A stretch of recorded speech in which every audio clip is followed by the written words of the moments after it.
एक सेठ था जो बहुत ही कपटी और लालची था। धर्मपुर गांव में उसकी इकलौती रिश्तेदार एक काकी रहती थी। काका का निर्धन हो गया था। काकी की कोई अपनी संतान नहीं थी। वह बहुत बूढ़ी थी, बिना लाठी के चल नहीं पाती थी। सेठ की नज़र उस पुश्तैनी हवेली पर थी जिसमें काकी रहती थी। वो हवेली हड़पने के लिए कई तरह के हथकंडे अपनाता रहता।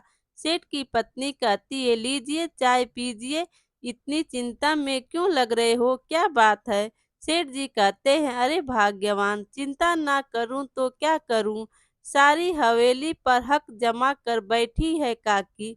उस बुढ़िया से किसी ना किसी तरह से वो हवेली तो चाहिए बस। सेठ की पत्नी कहती है, उसके तो कुछ ही दिन बचे हैं अब, आप तो खामोखा की फिक्र करते हो, उस पर तो आपका ही हक है, इकलौते वारिस हो उस हवेली के। तो सेठ कहते हैं, इस बार तो काकी को फुसलाकर हवेली के कागज लेकर ही रहूंगा। सेठ जी काकी के हवेली पर पहुंचते हैं और दरवाजा खटखटाते हुए अंदर चले जाते हैं। फिर काकी कहती है, अरे कौन है रे, कौन आया? तो सेठ जी कहते हैं, मैं हूँ काकी, तुम्हारा बबुआ। तो काकी कहती है, अरे तू क्यों आया है? फिर सेठ कहते हैं, क्या काकी, तुम भी ना अपनी काकी से मिलने नहीं आ सकता क्या? तो काकी कहती है, अरे तू रहने दे, एक नंबर का लालची स्वार्थी कहीं का, तू कभी मरते हुए को पूछने नहीं आया, चल निकल यहाँ से। फिर सेठ कहते हैं, जैसा भी हूँ काकी, इस हवेली का इकलौता वारिस हूँ। फिर काकी कहती है, हाय हाय, आज हवेली का वारिस बना याद आ रहा है। जब जब इस हवेली पर और मुझ पे मुसीबत आई तब झांकने भी नहीं आया। फिर सेठ कहता है, यह सब मैं नहीं जानता, बस मुझे मेरा हक चाहिए। फिर काकी अपने नौकर से कहती है, बाहर निकाल इसे, यह हवेली तो क्या सुई बराबर जगह नहीं मिलेगी। फिर सेठ कहते हैं, यह घर मेरा भी है, इस पर मेरा भी उतना ही हक है जितना तुम्हारा, तुम मुझे नहीं निकाल सकती। फिर काकी कहती है, अरे जा यहाँ से, नहीं तो धक्के खाकर जाएगा, समझा, जा यहाँ से। फिर नौकर आगे बढ़ता है तो सेठ कहते हैं, ए हाथ मत लगाना काकी, तुम क्या सोच रही हो कि मैं अपना हक से छोड़ दूंगा? यह हवेली मेरी है, तुम्हारे जीते जी मैं इसे लेकर रहूंगा, देखता हूँ तुम क्या कर लोगी। इतना कहकर सेठ वहां से चला जाता है। सेठ के जाने के बाद काकी कहती है, बड़ा आया, आज तक कभी देखने तक नहीं आया, खेत जमीन सब खा गया, अब यह घर भी चाहिए। अगले दिन सेठ अपने घर पर अपने आप से बातें करते हुए कहता है, लगता है कि अब घी सीधी उंगली से नहीं निकलेगा, अब उंगली टेढ़ी ही करनी पड़ेगी। सेठ ने एक बदमाश को बुलवाया। वो बदमाश आकर सेठ से कहता है, हाँ सेठ बोलो, तुमने हमें क्यों बुलवाया? फिर सेठ कहता है, एक काम है तुमसे, बोलो करोगे? तो बदमाश कहता है, एक क्या 100 काम बोलो, पर मुफ्त में कोई काम नहीं करूंगा, समझे? अपने यहाँ मुफ्त खोरी नहीं चलती क्या? तो सेठ कहता है, पर यह बात किसी को पता नहीं चलनी चाहिए। तो बदमाश कहता है, अरे बोलो काम क्या है भाई? फिर सेठ एक कागज में पता लिखकर बदमाश को देते हैं और कहते हैं, यह पता पास वाले धर्मपुर गांव का है, इस घर में बस अकेले एक बुढ़िया रहती है, मुझे बस इस घर के कागज चाहिए। फिर बदमाश कहता है, चाहिए क्या, क्या मतलब, वो घर के कागज मुझे क्यों देगी? तो सेठ कहते हैं, यही तो काम है मुझे, तो बस घर के कागज चाहिए, कैसे भी लाकर दो, तुम ठगी करो चोरी करो वो तुम जानो। तो बदमाश कहता है, क्या बात है सेठ, कागज कैसे भी चाहिए तुमको? हाँ। फिर सेठ कहते हैं, यह बुढ़िया मेरी काकी है, इसका दुनिया में मेरे सिवा कोई नहीं है, यह जिस घर में रहती है वह हमारा पुश्तैनी घर है, कायदे से इस पर मेरा हक है, पर यह काकी बहुत सयानी है, कहती है तुझे सुई जितनी जगह नहीं दूंगी, इसके बदले मैं तुम्हें बहुत से रुपए दूंगा। तो बदमाश कहता है, बहुत से का मतलब, कितना रकम बताओ? तो सेठ कहते 3,000। तो बदमाश कहता है जोखिम बड़ा काम है, अगर मुझे कुछ हुआ तो तुम तो पलट जाओगे। 5,000 से 1 रुपया कम नहीं लूंगा। फिर सेठ कहते हैं चलो ठीक है, मुझे कागज किसी भी हाल में चाहिए। तो बदमाश कहता है रुपए तैयार कर लो सेठ, मैं इस हाथ कागज दूंगा और उस हाथ से रुपए लूंगा। अगले दिन बदमाश बुढ़िया के घर के सामने खड़ा होकर कहता है अरे यह तो बहुत बड़ी हवेली है, नौकर तो एक ही लग रहा है, चोरी आसानी से हो जाएगी। नौकर थैला लिए घर से बाहर निकला तो बदमाश कहता है इससे कुछ और पता करता हूँ। फिर वह उसे आवाज लगाता है ओ भाई जरा सुनो तो, इतनी जल्दी में कहाँ जा रहे हो? तो नौकर कहता है तुम कौन, पहचाना नहीं? तो बदमाश कहता है अरे मैं दूसरे गांव में रहता हूँ, आज ही यहाँ काम पर आया हूँ। यहाँ खाने पीने की दुकान कहाँ है? तो नौकर कहता है सामने से निकल जाओ, थोड़ी दूर पर ही है। तो बदमाश कहता है अरे वह तो बंद पड़ी है, कोई और बता दो।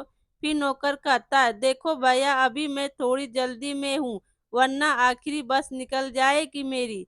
भतीजी की शादी है, वहाँ जाना जरूरी है। तो बदमाश पूछता है आज वहीं रहोगे? तो नौकर कहता है हाँ, कल शाम से पहले तो नहीं आ पाऊंगा, चलो अब मैं चलता हूँ। फिर बदमाश सोचते हुए कहता है नौकर भी नहीं है, सही मौका है, आज रात को ही सेठ का काम निपटाता हूँ।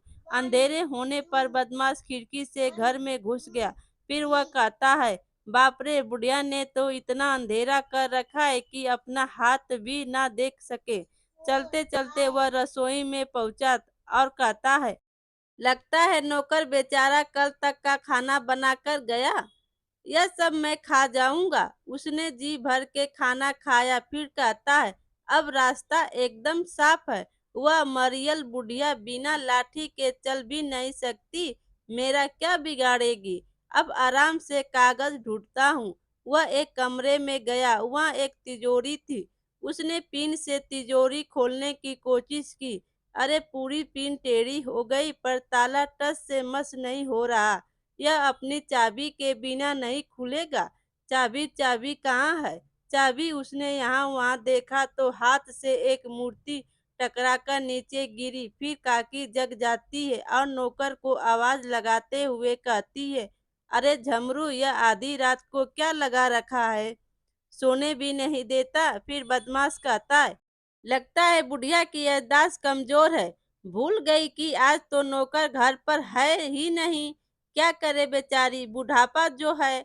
फिर काकी को याद आ जाता है और कहने लगती अरे मैं तो भूल ही गई कि झमरू तो भतीजी की शादी में गया है। झमरू तो क्या, आज तो कोई भी नहीं है। फिर यह आवाज शायद मेरा भरम है। बदमाश चाबी को ढूंढते हुए एक अलमारी से टकरा गया, उस पर रखा हुआ संदूक उसके सिर पर गिर गया। फिर वह चिल्लाया आ मेरा सिर में मर गया। फिर काकी कहती आज तो पक्का चोर घुसक गया, अब क्या करूं? फिर बदमाश कहता है यहाँ चाबी नहीं है, जरूर बुढ़िया के कमरे में होगी, वहां जाना होगा। फिर बुढ़िया कुछ सोचने के बाद कहती है झमरू ओ झमरू, कहाँ मर गया, सुनाई नहीं देता क्या? फिर बदमाश कहता है यह बुढ़िया पगला गई है, आधी रात को चिल्ला रही है। फिर काकी चिल्लाती है झमरू ए झमरू, थोड़ा पानी ला, प्राण निकल रहे हैं, मरती बुढ़िया को 2 बूंद पानी पिला दे, तुझे पुण्य मिलेगा। फिर बदमाश कहता है अरे यह ऐसी ही जगती रहेगी तो मैं उसके कमरे से चाबी कैसे लूंगा? आइडिया। रसोई में जाकर उसने एक गिलास पानी में एक गोली डाली, यह पानी पीकर बुढ़िया सुबह तक आराम से सोती रहेगी और मैं अपना काम आराम से कर लूंगा। फिर काकी फिर से चिल्लाती है ओ झमरू, थोड़ा पानी ले आ, प्राण निकल रहे हैं, रे मरती बुढ़िया को 2 बूंद पानी पिला दे, तुझे पुण्य मिलेगा। फिर बदमाश कहता है आया काकी आया। फिर काकी कहती है झमरू की आवाज में बोल रहा है दुष्ट, आ तो तुझे बताती हूँ। बुढ़िया ने पास पड़ी लालटेन का तेल दरवाजे की दहलीज पर फैला कर गिरा दिया और लाठी लेकर दरवाजे के पीछे खड़ी हो गई। जैसे ही बदमाश ने दहलीज पर कदम रखा, फिसल के गिर पड़ा और बुढ़िया उसे लाठी से मारने लगी और चिल्लाने लगी, चोर चोर। फिर गांव वाले ने सुन लिया और गांव वाले ने आकर चोर को पकड़ लिया। सुबह पंचायत में सेठ को भी बुलवाया गया। फिर सेठ मन में बोलने लगा, यह चोर भी न एक काम ढंग से नहीं कर सका, अब कहीं यह सब कुछ सच सच ना उगल दे। फिर सरपंच जी बोले, कल रात यह चोर काकी के घर में घुस गया। वो तो शुक्र है कि इसने थोड़ी सूझबूझ दिखाई, अगर कोई ऊंच नीच हो जाती तो। फिर सेठ बोलता है, आप कहना क्या चाहते हो मुखिया जी। फिर सरपंच जी बोलते हैं, काकी का यूं अकेले रहना ठीक नहीं, तुम इसे अपने साथ रखो। फिर सेठ सोचने लगता है, अगर काकी मेरे साथ आ जाए तो मैं इस हवेली को ऊंची कीमत में बेचकर शहर जाकर आराम की जिंदगी जीऊंगा। फिर सेठ कहता है, हाँ हाँ, क्यों नहीं, ये चले मेरे साथ, मैं इनका पूरा ध्यान रखूंगा। फिर काकी कहती है, मुखिया जी मुझे नहीं रहना इसके साथ। तो सरपंच जी कहते हैं, पर काकी इसके सिवा तुम्हारा कोई है भी तो नहीं। पिछले साल जब मैं बीमार हुई थी तब भी आपने यही कहकर आपने मुझे उसके यहाँ भेजा। देखभाल करना तो दूर, रोटी कपड़े के लिए मोहताज कर दिया था मुझे। यह और इसकी पत्नी मेरे साथ नौकरों से भी बुरा व्यवहार करते थे। फिर सरपंच जी बोले, पर काकी। फिर काकी कहती है, अपमान सहने से तो अकेले रहना अच्छा है, वैसे भी इसे बस हवेली चाहिए। फिर सरपंच जी बोले, ठीक है काकी। फिर सरपंच चोर से पूछते, तुम काकी के घर में क्या चोरी करने आए थे। फिर चोर डरते हुए कहा, हाँ हाँ, सुना नहीं। दोबारा सरपंच जी और चोर से चिल्लाते हुए कहते हैं, तुम काकी के घर में क्या चोरी करने आए थे। तो चोर कहता है, बताता हूँ, पर मुझे मानना नहीं, गांव वालों ने मार मार के कमर तोड़ दी है। फिर सरपंच जी बोलते हैं, अरे कोई नहीं मारेगा। सेठ ने बदमाश को आंख मारकर गर्दन ना में हिलाकर इशारा किया। बुढ़िया ने यह देख लिया। फिर वह अपने मन में कहने लगी, अच्छा तो यह सारा किया धरा इसी का है।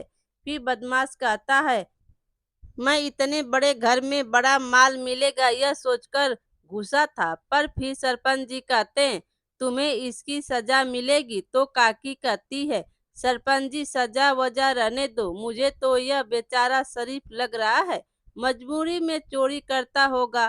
फिर सरपंच जी कहते हैं, काकी जो कहना है खुलकर कहो, मैंने आपकी और मेरी समस्या का हल निकाल लिया है, आज से यह चोर मेरा बेटा है। फिर सरपंच जी कहते हैं, क्या चोर को बेटा बनाओगी। तो काकी कहती है, हाँ, जाते जाते किसी की जिंदगी संवर जाए, कलयुग में इससे बड़ा पुण्य और क्या होगा। और अब से यह मेरे साथ रहेगा। सरपंच जी आप बस कागज पत्री बनवा दो कि मेरे बाद यह हवेली इसकी होगी, ताकि इससे आगे इसे कभी कोई परेशानी ना हो। फिर सरपंच जी बोले, ठीक है काकी, जैसी तुम्हारी मर्जी। फिर वह बदमाश हवेली में चला जाता है और काकी से कहता है, काकी मैं तो चोरी करने आया था, आपने मुझे सजा से तो बचाया ही और अपना बेटा भी बना लिया। फिर काकी कहती है, बेटा कोई बात नहीं, तू अपने आगे की सोच, वैसे भी जो चीज तू चुराने आया था वह तुझे मिल गई। फिर चोर कहता है, मैं कुछ समझा नहीं। तो काकी बताती है, मैं जानती हूँ कि तू हवेली के कागज चुराने आया था, आपको कैसे पता। तो काकी कहती है, इस घर में और धरा क्या है चोरी करने के लिए, चल अब यह सब तेरा हो गया, चोरी चकारी छोड़कर कोई ढंग का काम शुरू कर दे। उधर सेठ अपने आप से बातें करते हुए कहता है, बाजी उलट गई, हवेली हाथ से चली जाएगी और इस बदमाश ने कहीं मेरा सच बता दिया तो गांव से हुक्का पानी बंद हो जाएगा, पुलिस में रपट कर दी तो ना ना कुछ करना पड़ेगा। फिर एक दिन सेठ ने उस बदमाश को जंगल में बुलाया और उससे कहने लगा, तूने किसी को कुछ बताया तो नहीं। तो बदमाश बोला, नहीं। तो सेठ कहने लगा, पैसा देते हुए, यह लो और हवेली के कागज मुझे दे दो और चुपचाप कहीं और चले जाओ। फिर बदमाश बोला, कौन से कागज? वो हवेली मेरी माँ की है और उनकी ही रहेगी। फिर सेठ बोला, ओहो, माँ तो वह बुढ़िया तेरी माँ हो गई? फिर बदमाश बोला, हाँ, और मैं उनके साथ ही रहूंगा और तुम उन्हें तंग करने की सोचना भी मत। फिर सेठ कहता है, तुझे क्या लगता है मैं तुझे वह हवेली इतनी आसानी से लेने दूंगा? वो बस और बस मेरी है, समझा? फिर बदमाश कहता है, मुझे हवेली नहीं चाहिए, पर जब तक माँ नहीं चाहेगी मैं तुझे भी नहीं लेने दूंगा। फिर सेठ कहता है, देख, ज्यादा बन मत, अपनी औकात मत भूल। मैंने तुझे वहाँ हवेली के कागज चुराने के लिए भेजा था। वो कागज मुझे लाकर दे और यहाँ से दूर चला जा। तभी पेड़ों के पीछे छुपी बुढ़िया ताली बजाते सामने आई। उसके साथ सरपंच जी और गांव वाले भी थे। फिर सेठ बोलने लगा, तुमने मुझसे चालाकी की तो काकी कहने लगी, यह पराया होकर भी अपना बन गया, पर तुम अपने होकर भी कभी अपने नहीं बन पाए। फिर सरपंच जी बोले, अरे तुम तो बहुत गिरे हुए इंसान हो भाई, तुम्हारी सजा पंचायत बताएगी। अरे ले चलो इसे, इसकी हेकड़ी निकालनी पड़ेगी। सब कुछ होते हुए भी एक बेसहारा बुढ़िया को तंग करता है। ऐसी नालायक औलाद किसी के ना हो। इसके बाद पंचायत ने सेठ का हुक्का पानी बंद कर दिया और दूसरी तरफ बदमाश काकी का बेटा बनकर काकी के साथ खुशी खुशी हवेली में रहने लगा। मेरे प्यारे दोस्तों, कहानी अच्छी लगी हो तो लाइक कीजिए और अपने दोस्तों में शेयर कीजिए और चैनल पर नए हो तो चैनल को सब्सक्राइब कीजिए। Thank you.